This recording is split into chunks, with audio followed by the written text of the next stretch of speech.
Last orders at the bar. It's open bar. A night in with Mauler and the drinker, getting trashed with the web screen thinkers. A cheap night cause I'm feeling kinda thrifty, got a 10-pack of beers and a bottle of whiskey. Hop off the cork, have a glass of wine. I feel safe, I'll be fine. Trouble walking in a straight line, but pour me a Pinot Noir. It's open bar with our hosts, Mauler and the critical drinker. Well, hello. Last orders at the bar, everyone. Drink up. Hello. Hello. Welcome, We are welcome. here, and it's Open Bar 108. It's the final part of this little journey that we've gone on through the Open Bar, and it's where we're basically clearing up the empties and answering the super chats. So, Are you ready for this, Mauler? Yes. Okay. I'll jump right in here with the first one, which is from Brian O'Connor, who says, Movie Bob is probably going to go on a tirade calling for the death of anyone who was critical of the Acolyte. I mean, that's just standard procedure for Movie Bob, really, isn't it? I think he blocked me because I just don't see his stuff anymore. I have to check in every once in a while and be like, did you like the Acolyte? Probably did. I would imagine so, yeah. But he's been a quiet goober recently, hasn't he? Doesn't seem to have gotten into big controversies. Just not trying to kill everybody, which is weird because I think elections usually piss him off a lot. So, Yeah, possibly. I mean, maybe he's got an alt account or something. Who knows? I don't follow him personally because I do not need that in my life. But yeah, I suppose I could always take a look sometimes, see if he's blocked me or not, see what pearls of wisdom he's dispensing. Yeah. Anyway, the Epic Wolf says, just been fired. Oh, shit, man. But sending a little to our Scottish legend and legendary Cthulhu lad. Well, don't be wasting your money on us, man. I'm sorry that you got fired. Unless you were stealing and drinking on the job, in which case, well done, man. I'm hoping the context here is like a job you wanted to be fired from or something, but possibly, yeah. But you know what? I've got high hopes for you. I believe in you that you're going to get another job soon enough. And in the meantime, enjoy your leisure time. Play some video games, get some drinks in, and have a bit of fun. But yeah, best of luck to you, man, and thank you for the donation. Istari Azul says, by the way, 108 is a sacred number, the number of beads in a mala. Ooh. That must be a religious thing. What's a mala? Hold on, I'm going to look it up. Exciting. Yeah, so a mala is a strand of beads, traditionally 108. There you go. Used for keeping count during meditation. There you go. All so right. I guess you have to finger them as you go or something because, you have your eyes closed while you're meditating. But there you go. Okay. Cool. Tatter76 says, I think Ryan said that there was only ever 4 T-shirts on Disney Store. So is that 4 T-shirts for the Acolyte? Huh. Maybe? What does it mean, just 4 T-shirts in general? Yeah, could be, yeah. I mean, you'd have to be a brave soul, really, to be going around wearing an Acolyte T-shirt. That's a strong declaration of stupidity. I feel like if there were 4 T-shirts, it'd be like 3 OT ones and 1 prequels one. Because, why else would you have anything else? Yeah. Mr. Burns says, it's amazing how badly Hollywood has broken what used to protect them. Once upon a time, a network would start with a pilot and then order a show, and then if it found an audience, it would survive. Now, whatever. Streaming has just screwed up the entire model, hasn't it? I feel like Hollywood's never really gotten to grips with the streaming model and how to make it work, how to make it viable commercially and financially. Doesn't feel that way, no. And a lot of good shows died, but when the bad ones do, even then you're like, yeah, there probably would have been a time where they could have lived, probably. I think so, yeah. I think probably in a lot of cases they would have given them 2 seasons just to let them find their feet a little bit. Maybe it was like a 2-season order was like the default back in the day. And yeah, I don't know. It's just you look at shows like Firefly, which we've been covering quite recently, and you think that deserved at least 2 seasons, surely, to give it a chance, and it didn't. No, I mean, it would have been nice for the Acolyte to get its second chance, right? Second season.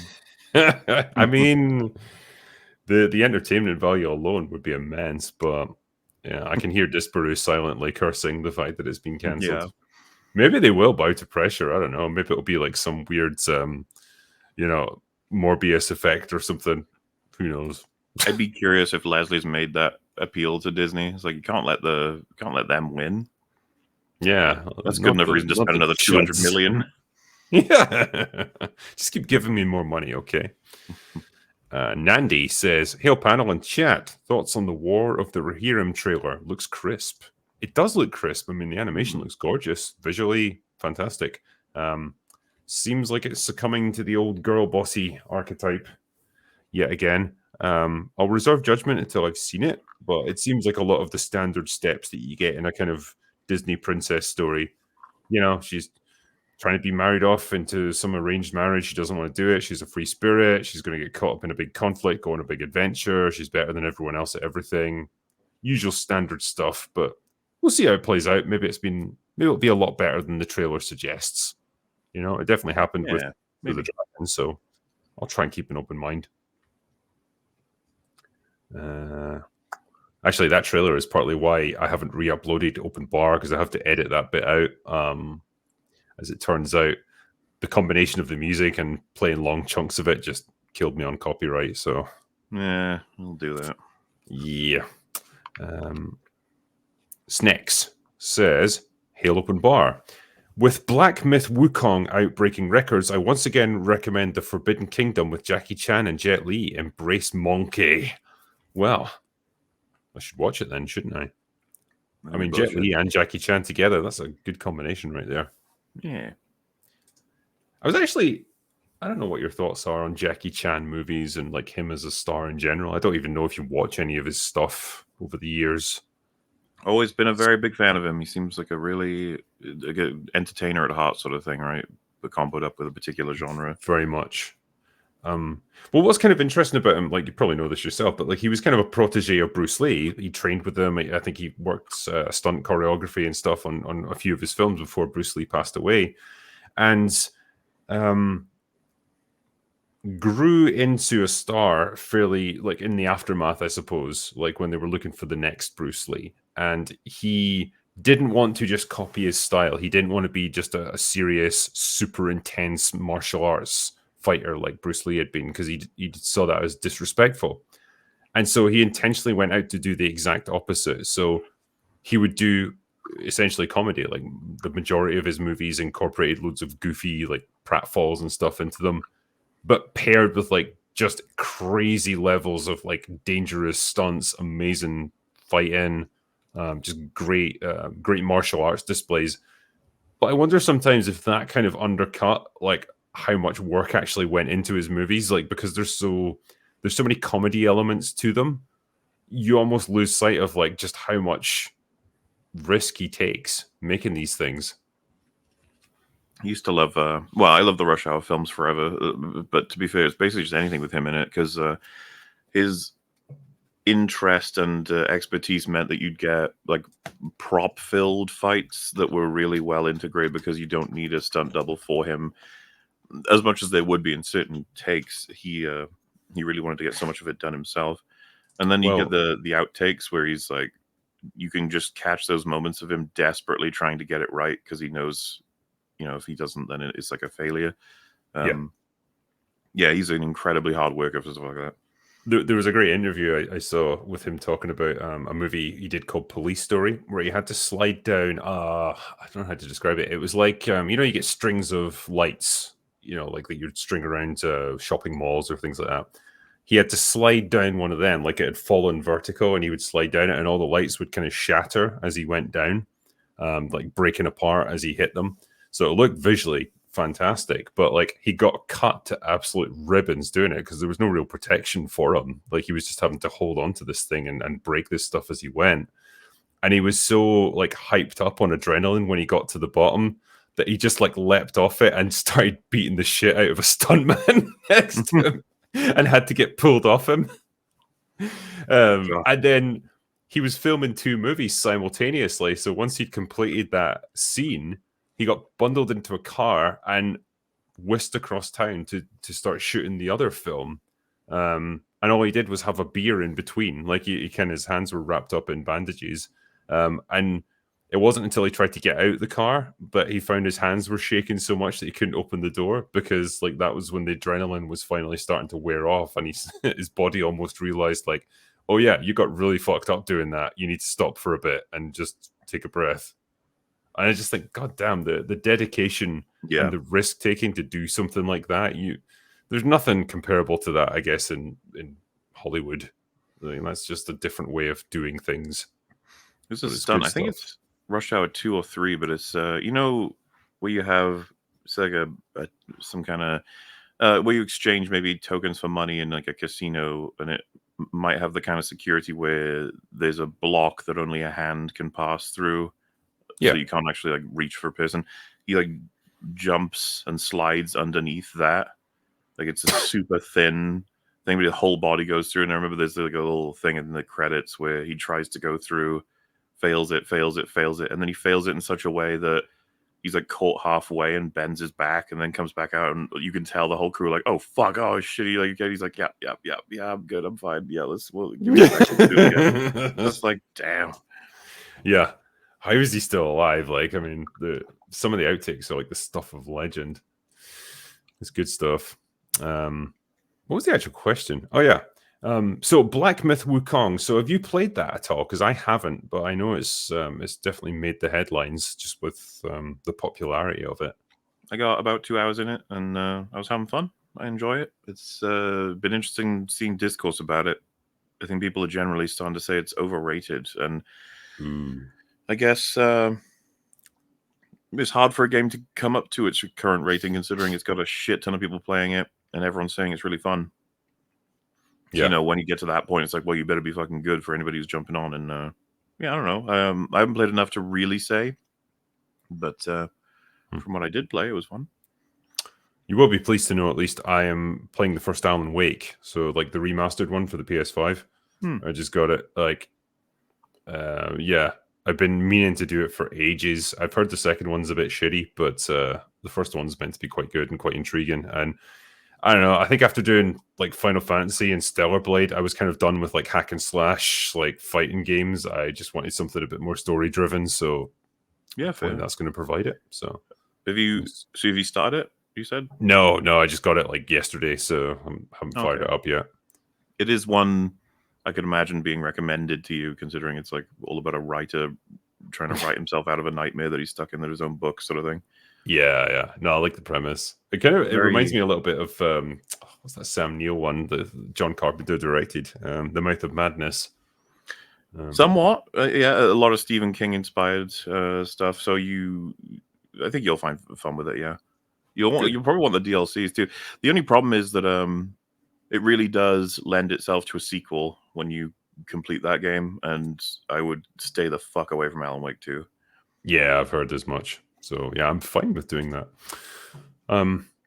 Jake Jarman, his daddy, says I'd be okay with Acolyte Season 2 that's just softcore porn featuring Manny Jacinto and his submissive bitch Yord. I mean, Yord's dead, so good luck with that. But yeah, sure, go for it.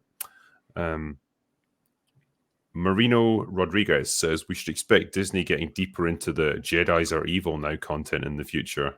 Yeah, you can tell they've been wanting to do that for a while, so sure. Yeah.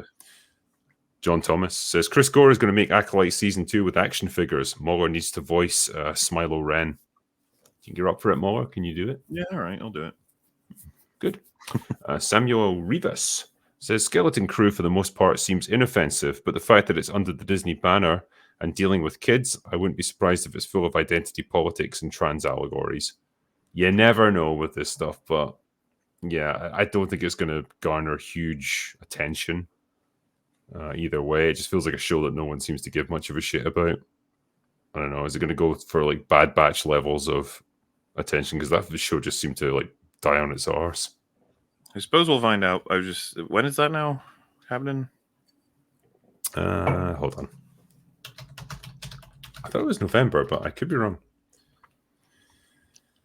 Okay, so it's going to get released in. December.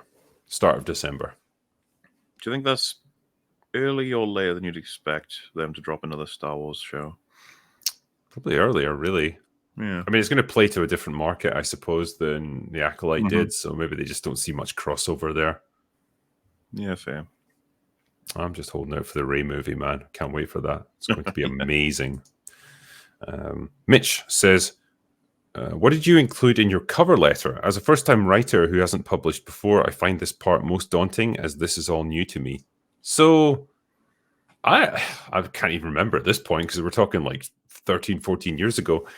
It's literally just an introduction of yourself. So it'd be like, hello, my name is such and such, and I'm an first-time author writing in this genre. This is what my story is about. Give them like a paragraph or so summary of it, and these are the relevant pieces of experience or knowledge or background of myself that I think makes me well qualified to write about this. Just really keep it simple and brief. Like, you don't need to use loads of flowery language. You don't need to over elaborate. And yeah, just don't waste their time. Essentially, don't overthink it. It doesn't have to be that complicated, and there's no like magic formula to it. So yeah, keep it simple and short and sweet. Marksman says, we live in a reality where a Star Wars prawn actress is recommending Drinker, Muller, and Gary and dunking on Disney. Crazy times. She has a nice ass. There is I don't know who this actress is. I can't remember off the top of my head, but yeah, apparently she's a fan, which is kind of cool. So we've got porn stars that are after us, Muller. Well, it only makes sense. They're only human, ultimately. Yeah. He also says, actress, here we go, Mia Markova, for those who research. Well, in the spirit of research, let me just take a look. Excellent. So I'll save that for later. But anyway, yeah, she looks very nice. I'm sure she's a lovely person when you get to know her. Anyway, Simon Ho says, next up, all gay Star Wars fight using meat sabers. I mean, we've got the floppy one already, so we're halfway there. Dean Domino says, I'm of two minds when it comes to the Acolyte. On one hand, it was terribly made, but on the other, I want Disney to pull a Morbius with it. I think so. It's forcing time. Jesus Davila gave us $2, so thank you.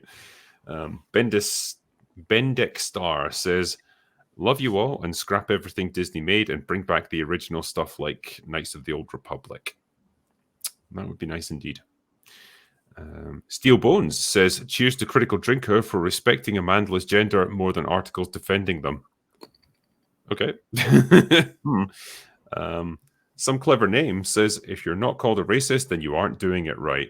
That's pretty much true in modern day, yeah. Tends to be. Nobody's anybody unless they're a racist these days. Guy Thompson says, this has got more views than the Diarolite. I mean, yeah, I think we probably made more money out of Open Bar than they'll ever make from the Acolyte, so something good came out of it, I suppose. Yeah. Here's the ultimate question, though, from Canada Plus. The Acolyte or She-Hulk? Which one deserves Season 2 more? Ooh, deserves? So we go in the direction of... Because, I mean... Oh... It's difficult, isn't it? The thing with because the Acolyte is gonna flash out Plagueis and it's gonna go after Yoda if you give it Season 2. I feel like the Acolyte stands to do more damage than She-Hulk. She-Hulk was relatively self-contained, so Daredevil in it. I know, but that's not the Daredevil we remember. No, well. But meme factor, like which one has the greater power? Because I feel like the sort of collective memory of She-Hulk has faded quite a bit. But I remember the actual like resentment against that show was quite strong at the time. The Acolyte seemed to make a difference in terms of the people of the world understanding what's happened to Star Wars. Yeah. So because I think because She-Hulk was probably lost in the mix a little bit just because there was so much Marvel content, whereas you don't really have that issue with Star Wars. So the Acolyte's failure was more stark and obvious. I say, probably the Acolyte deserves it more. Deserves is a strong word, but I think I'd pick that. JJ Dawes says, have you guys seen Matchstick Men, starring Nick Cage and directed by Ridley Scott? One of Ridley's best films, in my opinion. I don't think I have seen Matchstick Men, actually. Neither do No. I. Sorry. It's a hell of a combination, though. Ridley Scott. I feel like I was quite aware of most of his films. Yeah. Looks like Nicolas Cage has worked with everybody at some point. I mean, he probably has. He's been in the business for like longer than I've been alive. Toranax says, Acolyte has redeeming qualities. Turds have those as well, in the way that it feels good when they're gone. That's true, yeah. The absence of the Acolyte makes us appreciate it not being here even more. Derek Lopez says, the Acolyte cancelled. Good riddance. There you go. Yep. Craig Julian. Drinker on the mausoleum floor. Do you think the online shills will defend The Last of Us Season 2 as passionately as The Acolyte? Well, it depends what direction it goes, because I do have concerns about this, and I've said them to Muller before. There was a lot of this stuff. Well, one, they have to wrestle with like what's actually going to happen in The Last of Us 2, the game, which is going to be massively divisive and unpopular. And I think they are probably going to lean a bit more into the identity politics in Season 2. I think they were held in check a little bit with Season 1. And I think because it was a big success, they're going to feel that they can unleash it fully with Season 2. That's just my prediction. I could be wrong. I hope I am. But that's where I think it's going to go. And so it's going to become another online battleground. I think it's pretty much doomed. The people who are involved have too much investment in telling the story as was in the game. And the game was abysmal. It wasn't like it was close to being good if we just did this. It's like, no, it was horrendous. So, do we know when Season 2 is coming? Because I have not heard anything about it for a long time. I would assume next year, but it's a good question. I don't know about any actual dates. Yeah. Okay. John Wayne says, we needed a supercut of South Park Mickey kicking the beans out of the Acolyte on the ground. Then the Rebel Moon guy says from the corner, do it! Kill her! Casey Boyd, Drinker, show Muller who Space Ice is so that he can be on the Steven Seagal EFAPs. There's never been a Steven Seagal EFAP as far as I know, but there should have been. We'll do an ARC at some point. We'll have you know who Space Ice is. You don't need me to introduce you, surely. Well, but it sounds like you have more experience with Steven Seagal in general. I mean, probably. I think so. I have very little, to be honest with you. Yeah, I mean, like I was kind of in that. Like, I'm familiar with his work in the sort of late 80s, early 90s. Like, after he went sort of direct to video, like, he just produced, movie after movie of just absolute garbage. So I kind of tuned out at that point. But he is a pretty hilarious meme. I think it'd be a great arc, actually, for EFAP. Nick the Greek says, have you all seen a mini-series called The Terror starring Jared Harris? If so, thoughts? It was just added to Netflix and I'm enjoying it so far. Yes, I have seen it and I thought it was pretty good. I've also seen it and thought it was very good. Bit of supernatural horror. I think the setting of it is really cool. It's kind of based around true events. Yeah, it's good stuff. Good cast. I like it. It's a harsh show. It's rough. Like, the characters are not safe. It's not just like, there's a mystery of what's attacking them, but they get beset by everything. Yeah. And, well, some of it, obviously, I'm sure the real life expedition wasn't attacked by supernatural polar bears and stuff, but, the contamination of their food supplies and the horrific weather conditions, like everything just kind of like all their resources running out. That's what actually happened. And God, what a horrible way to go. Did you ever see Season 2? Nah, because it was completely different, wasn't it? I think it was set in an internment camp in World War II, which is just weird. I don't know why they did that. Completely different. And then apparently there's a Season 3 coming in 2025. Right. Do we know anything about it? Like where it's going to be set or anything? All I got here is Pepper, a mover, finds himself in a psychiatric hospital filled with society's forgotten. To get free, he must face the evil thriving on suffering, proving his inner demons are the worst. No idea. Okay. Okay. Jeremy Soden. Only 3 people in the theatre when I saw Romulus last Saturday. Cautiously optimistic at the start, predictably disappointed by the end. Surprised by the good box office numbers. R.I.P. the Acolyte. Yeah, I mean, it had a really strong opening weekend. 100 million plus, I think. I'm going to see where it's at now, right? Didn't it cross 200K? Sorry, 200 million. Let's see. So it's sitting at 225, which is pretty good because it had a budget of 80 million, so it's probably made back its production costs already. And it's been out for, what, 2 weeks? Just a shade under. So What number do you think they need to hit, though? So 80 million, 3 times the multiplier. I would say they've probably hit it already. If not, they're super close. I'd be curious. I think if it gets to 240 million, I would say they've quite comfortably made back their budget and they're in the black. Which is good news for them in terms of, like, you know, it's that plus it's a very recognizable thing. It's like, I guess we can shoot on forward. I mean, it is in a way, but then it's like, well, we're just going to get more movies like that. No, it's not good news for us. No. Because, correct me if I'm wrong, because Prey was done on a fairly modest budget as well, wasn't it?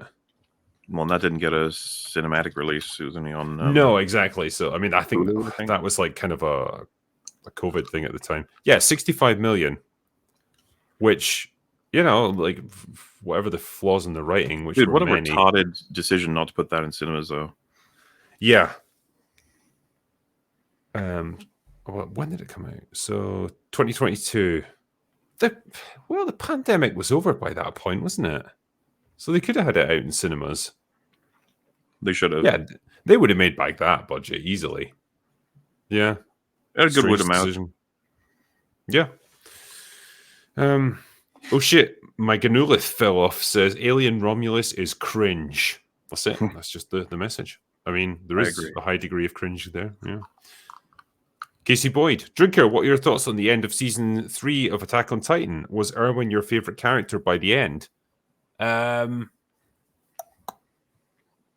No. I think probably my favorite character was Hanji. Just because I think she grew so much in season 3.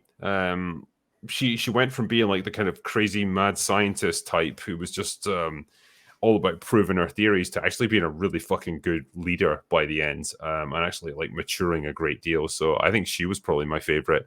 But I have got the discs for season 4, the final season, so I will be looking forward to watching that. And I might actually do some kind of follow-up review where it's like I give my final thoughts on it once I've seen the whole thing. But good shit, and especially the way it's opened up into like all the cultures or the culture that exists beyond the wall, beyond the island that they live on. Yeah, didn't see that coming really, so it's pretty cool. Ministry of Wrong Things says Plagueis was in a cave with a Plagueis was in a cave with a box of scraps. Yep. Oh shit, my Ganulith fell off, says so you need a software update to fix a hardware damage in an android's brain. Alien Romulus logic. Yeah, I don't really understand how that works either. When he gets his little software update, it fixes all of his defective systems. Do they go back to being defective when he loses that update? Yeah. No, actually, he doesn't, I don't think, because he seems a bit more competent with the gun. Yeah. So I think that, but then, like, if you hit him really hard, he just goes retarded and you have to, like, wind his key around in his head to make him.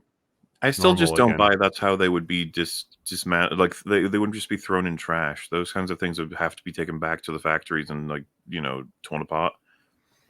Well, recycled or something, I assume. Or they would just get That's what I mean, like updates taken and into stuff, pieces, and then those pieces assessed whether or not they can be put back in production or melted down and put part of the scrap, you know? Yeah. Think of what's on its hard drives. Like, you wouldn't want that thing to just be in the trash. Well, yeah, or you wouldn't want you wouldn't want to take the chance that, like, one of them gets free, or it gets taken in by someone. Like, I don't know what the potential is for these androids to become self-aware or to pose a threat potentially to harm someone. Or I mean, to, Ash fucking tried to murder Ripley, so to break into a space station. You wouldn't want that to happen. yeah. What the fuck? That is so fucking stupid as well. That's like, you could use someone's Roomba to access a fucking high security military facility or something. Like, just because it's made by the same company, it can access anything. They tossed a Weyland-Yutani skeleton key to all space stations related to them in the trash. Yeah. Wow. Some next level bullshit right there. Arukifier says, modern day sucks. We need a new timeline. If you're looking for a fun show to watch without too much thought, try Warehouse 13. Anyone on the panel seen it? Thoughts? I didn't see Warehouse 13 back in the day. It wasn't something that I caught. It kind of passed me by. I don't know if you saw it more. No. Okay. Bukachu says, have you heard the theory that the movie Snowpiercer is in the same world or universe as Willy Wonka and the Chocolate Factory? The evidence is intriguing, at least. Cheers. The fuck? Yeah, there's a video that goes over this. It's pretty good. Might have to watch that, actually. False says, in Freddy's first movie, Don't Breathe, a group of young people break into a place to steal something. It ends up being more than they expected, and there's a gross pregnancy plot point. Sounds similar. Oh, yeah, I get what you're going for there. Interesting. I assume he didn't do the script or anything. He was just brought in to direct. Well, as much as that's probably true, obviously he's going to have a pretty heavy impact on the story being the director, but yeah. Shadamain says, playing a concert in Indiana tomorrow night, then driving to Charlestown for a Saturday show. We'll be ripping D's on the roads. Thanks, you gents. And don't forget, Forrest Gump is a nonsensical farce. That is harsh. Jenny is a bitch, though. Billy D. Shilliams says, yes, theory. I liked Prometheus as well. Maybe I made it better in my mind. Romulus ranks fourth for me. Why did you like Prometheus? Because I feel like when we asked Theory about this, he wasn't really able to give us a good reason why he liked Prometheus. It was just... I have since then rewatched Prometheus and Covenant. They both fucking suck. They're awful films. Yeah. Prince Grammar Fascist says, Ridley decided to make him a glop shito instead. What? Why not? Okay. Jeremy Soden. Loved the premise of Prometheus, but it came to nothing. Andy was the best thing in Romulus. Rook was a badly animated abomination. Yeah, that deep faking was awful. Mm-hmm. Crust Boy says, you seen the War of the Rohirrim trailer yet? Yes, we have, sir. Kevin O'Neill. It's like when we didn't know Vader's full backstory, then the prequels explained that Anakin was always a cunt. He was not. He tried to be good. Larry Escher says, don't bite the fans that feed. Heard on Brett Cooper about Acolyte's cancellation. I know. If only there was more of those people, the modern audience, they wouldn't have cancelled the show. Damn. Jeff Maddox. The engineers were a lot smaller than the space jockey. Yes, they were. Mm-hmm. We're never going to get that fucking question answered.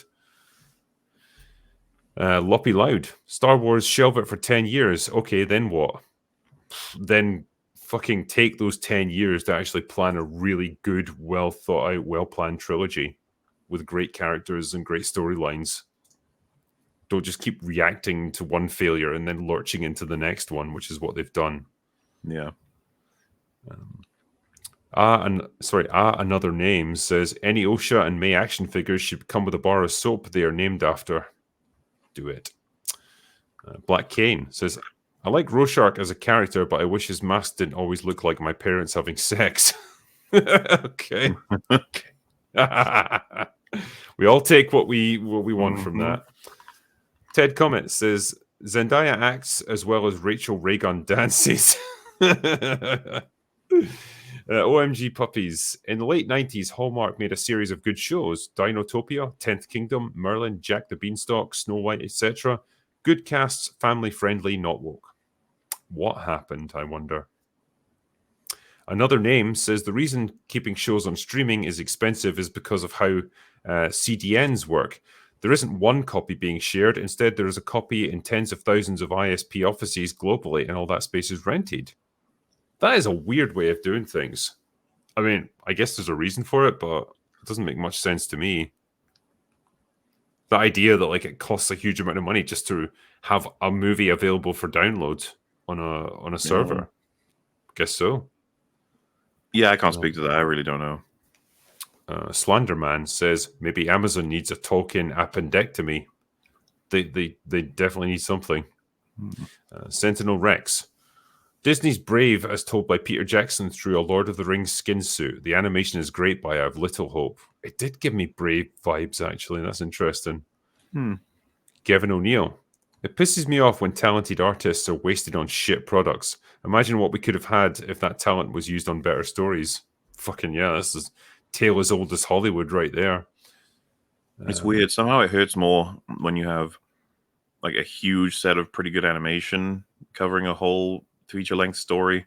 It's like, man, if only you had a writer that could have made use of that. It's like, well, that applies to all films. Then it's like, well, when it's like a particularly ugly, green screen filled mess, you're kind of just like, well, whatever. Yeah. I'm talking about on an EFAB, but there was like, do you remember that flashback in MOM when the Illuminati had killed Thanos and then they killed their Doctor Strange? Like all the actors were there, but they were on like one of the worst green screens ever. Yeah. And it's just like, oh, you guys didn't even try. Like, whatever. Who cares what the script was for that one? That was always going to look ugly. Yeah. It's just like the worst tendencies of what Marvel had become. Yeah. Danid Light says, Lord of the Rings, The Two Towers is my favorite out of the trilogy, and part of it is because of the Rohirrim soundtrack. Using it in this show trailer is absolutely a bait for me to want to check it out. I think it did its job then. But yeah, it felt very member-berry-ish. Jason Yankovic says, and pass. I don't blame you. Cole Lee says, yes, Queen, and I will know. So I will now commit seppuku for typing that out. I know. I feel you. Normal Man says, I'd rather see Battle of Greenfields movie and see Bull Roarer Took invent golf. Gary would know what I mean. Yeah. Bull Roarer Took was the largest hobbit that ever lived, apparently. And yeah, he led the hobbits to repel a direwolf invasion, I think.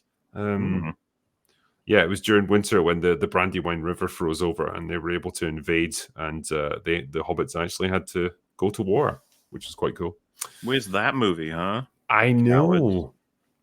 Dearest says, at least the Rohan girl boss is a redhead. Take the wins where you can. Yeah, she's not been erased yet. Jay Fraser. Hail, gents. Mauler. Looking forward to EFAP 300. Well, look forward no longer because we are post now. Drinker even popped on. It was great. I did, yeah. I wish I could have stayed for longer, but it was good fun. Next one. Oh shit, my Ganola fell off. Says, I want Scarface 2. He survived. Sure, yeah, I think you could walk that one off. If you're high enough, you can survive anything. Panspray says, here we have the 4 horsemen of YouTube that signal the end of days for wokeness in cinema. Right on, gentlemen. Oh, we will. Don't you worry. Mr. E says, Acolyte, a show made by an activist whose merch is made from hydrocarbons not long for the landfill. The irony. You're killing the planet with your activism, Disney. They don't care. No. Johnson with a T says, greetings. I only recently joined the Drunken Horde in the last year or so, and I wanted to ask how you and Mahler became friends and came to start the open bar. It's a long saga, isn't it? I mean, we met because people kept mentioning you on EFAP Superchats, being like, get this guy on. Then I think I just checked out your video. I could have sworn it was you were praising Captain Marvel with your irony. Sounds about right. And, yeah. Would I have emailed you? I guess I don't know. That would you did, yeah. You invited me on EFAP, I believe, and that was cool because it was like I was a big fan of your channel and of EFAP before that happened. So it was like I got to meet my hero. And then did my first EFAP appearance, and then we just kind of started interacting more, I suppose, doing appearances on each other's channels, and eventually we thought, hey, we should think about doing like just an actual legit live stream together. And I mean, Open Bar was born. So you suggested, I was like, yes. let's go. And now it's surprising how long we've been doing this already. Yeah, jeez. I mean, we're well over the hundreds now. Jay Fraser says, Drinker, did you notice Greg Hempel from Chewing the Fat and Still Game made his Hollywood debut as the Scottish bartender in Deadpool and Wolverine? You know, it's funny, like, Mark Millar brought it up, and I didn't twig at first who he was.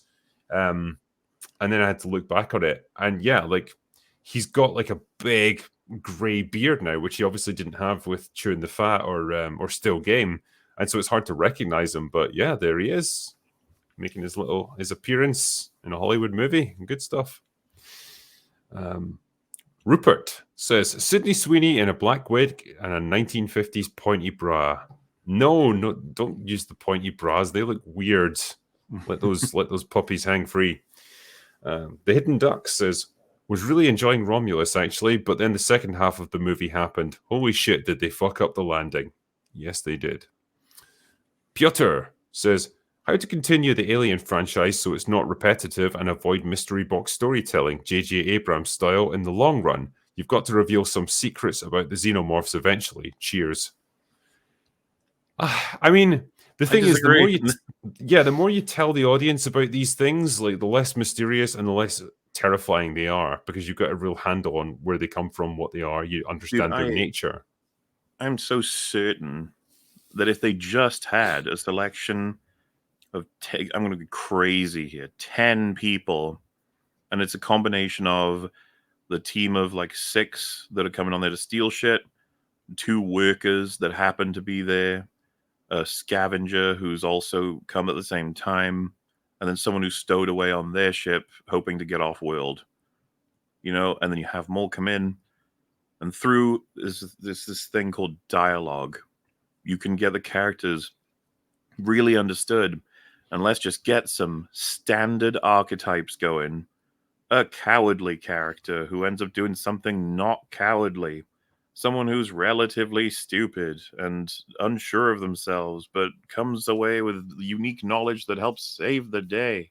A brother and sister, who the brother's always super protective and ends up dying to make sure she's okay. And then something else, just really straightforward shit, some funny lines, some, you know, all I'm trying to recreate is if you get all that right and you kill most of them as the film progresses with some unique, but not crazy, just relatively unique horror scenes, represent the aliens as well as usual. And at the end, some kind of neat payoffs that relates to something. Throw a couple of, you know, references. You got to have them in there. I think if you manage to pull that off, you'd be golden. Because this has proven that. Alien Romulus is shit. It's got barely any characters in it. And look how successful it is. Yep. It's because they got the alien iconography right. And it's because people are convinced there are characters in this. So imagine if there actually were. People raving about Rain. And what was so special about her at all? Nothing. Why are they raving about her? She's just the same as like that forgettable bint from Alien Covenant, whose name I can't even remember. Yep, there's that one. There's you know, Shaw, I guess, is more unique than those two, but she's also been lost to time. There's what's the well, I guess Cole was like a kind of the girl from AVP. She was another girl. She was a girl, yeah, who did stuff. This is kind of what I'm getting at. I mean, this is the interesting thing. Like, the whole Alien franchise is built around female leads, which is fine. But like they've really been on a downward spiral since Ripley. Like they've never been able to equal, whether it's Sigourney Weaver's charisma or like just the writing just declined. I don't know. I would put that they've not had the balls to make a character as good as Ripley since Ripley. Shaw's probably the best one out of the newest selection of all of them put together, but even then, like, I don't think she's that interesting either. Ripley was fantastic, and that is the combination of the performance with the writing and the willingness to make Ripley a multi-dimensional and at times very tormented character that has to, you know, work past her own insecurities, that sort of thing. Aliens was fucking amazing on that front. It's so frustrating to watch all this happen because they're capable of so much more. And it's like, yeah, but it's just whatever. It's just a movie where a bunch of monsters kill a bunch of people. And I'm just like, yeah, well, you know, he could have been a hell of a lot more than that. And Well, it doesn't I have mean, to be if fucking yeah, complicated either. if that's your aspiration, that's as far as you're going to get with it, and you're never going to have an iconic movie like Alien It's again. fucking wild when that chestburster thing happened and they crashed the ship into the dock, and I was like, man, this is it now. We're in the big part of the film where everyone's going to start dying, and I have no idea who any of these people are. Yeah. Always the direct comparison would just be Alien and Aliens. You get your big meal scenes, your prep scenes where everyone's just meeting each other, and it's a masterclass in getting to understand all these people really quick. But then you're like, this is kind of what I mean. Not only per second is the quality better for understanding people, you get way more. The character scenes for both Alien and Aliens, there's shit tons before we get to the aliens. Yeah. And you know what? And People don't end up saying. Do you remember when I can't remember if it was Dark Hour or Lance, but one of them said something along the lines of like, you don't even get an alien encounter until 40 plus minutes in. And I remember sitting there thinking, oh, I think it's longer than that in Alien and Aliens, but you don't notice because you're enjoying the fuck out of the film. Yeah. I mean, Alien had the advantage of you were in uncharted territory. Obviously, once you get past that, you kind of know, well, you're going to get a xenomorph at some point, and so you know what they are, and so you're just kind of waiting for it to happen, really. So the movie did have that advantage, but even with Aliens, yeah, like there was plenty of time to build up, to give us time to get to know the characters, to give us the setup, to understand what Ripley was going through, and you're not bored.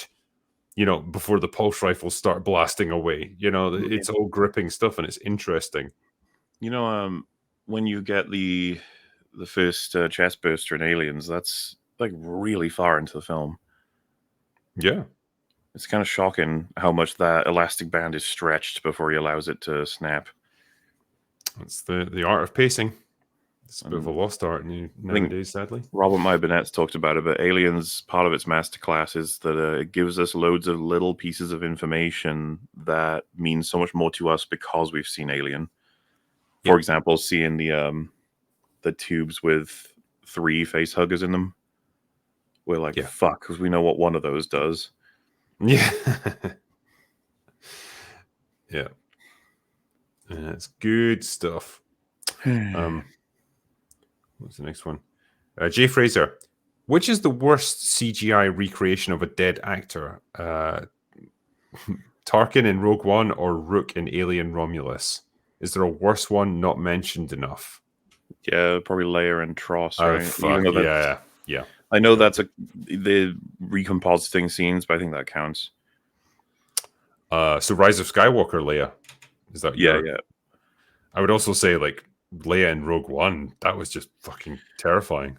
That was terrible, but at least it lasted like it was almost like a cameo, right? It was like a split second of there she is by in Tross, she was a full on character where they had to awkwardly slot her in, and it was just and I understand at least that one was really hard to solve as a problem because she died right before they started filming, right? I think Tarkin in Rogue One didn't look terrible. I wasn't looking at him thinking like, oh god, this is so fake looking and he's just completely uncanny and I don't like this. Like, it was enough to make it work, more or less. But Rook in Romulus just looked awful. I don't know if that's a budgetary problem or what, but I think it was. Yeah, that just looked bad. I don't know if it was Red Letter Media or someone else that suggested when we first see Tarkin in Rogue One, it's a reflection in a window. He's facing away. And there was a sense of like, oh, that's okay. I can work with that. Yeah. And then he turns around. You're like, oh, it just feels more appropriate to do the other one. But yeah, because he's got quite a few lines in Rogue One. Yeah, he's a pretty major character. Yeah. Who knows? He might show up in Andor. I have a feeling they're not going to do that because of the response to Rogue One talking. It's just icky, isn't it? Like, I know they had to do it with Leia because, the actress died unexpectedly, so that's something. But just this idea that we can just fucking resurrect dead actors and make them fucking dance like meat puppets for us in our CGI nightmare. There is something just really just unpleasant about it. What odds would you put on Vader and Tarkin appearing in Andor Season 2? Not high, actually. Mm-hmm. I don't see it having to rely on key jangling like that. I feel like the show's got a bit more integrity than that. The thing is, I mean, because I agree, they don't need to. They've proven that with season 1, but like they've got the right, so to speak. The era and the events would absolutely justify Tarkin turning up at some point. Yeah.